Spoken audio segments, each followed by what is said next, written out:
பிரியாணிக்கு side dish பண்றேன்னு ஏமாத்தி பொங்கல் பண்ண போறீங்களாமா? பொங்கல் தான் பண்ண போறேன். இது வந்து சிறுபருப்பு, கொஞ்சம் அரிசி, பச்சரிசி, புழுங்கலரிசி எது இருந்தாலும் பரவாயில்ல. ரெண்டுத்தையும் லைட்டா வறுத்து நெய் போட்டு வறுத்து எடுத்துக்கணும். நெய் போட்டு வறுத்து? ஆமா. ஸ்வீட்டாமா? ஸ்வீட், பாயசம், கீர். ஓகே. நெய்யை ஊற்றி வதக்கணும். நல்லாவே வறுக்கணும். வாசனை வர அளவுக்கு கருக்க கூடாது, வாசனை வர அளவுக்கு வறுக்கணும். ஓகே. பருப்பு சேர்த்தே வறுத்துக்கலாமா? பருப்பு அரிசி ரெண்டும் ஒன்னா சேர்த்து கூட வறுக்கலாம். வறுத்து இது ரெண்டுத்தையும் வறுத்தது வாசனை வருது. வறுத்தது இது தண்ணியில கொட்டிடணும்.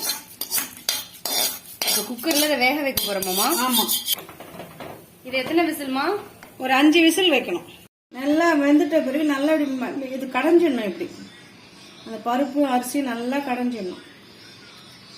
அந்த அரிசியும் பருப்பு வேக வச்சிருக்கோம்ல, ஆமாமா, அதுல வெள்ளத்தை வந்து தனியா கரைச்சி சும்மா சுடு தண்ணியில போட்டு நல்லா ஒரு பாகு மாதிரி ஒரு கொதி வந்து இறக்கிட வேண்டியதுதான். அவ்வளவுதான். இறக்கி ஒன்னா ஊத்த வேண்டியதுதான்.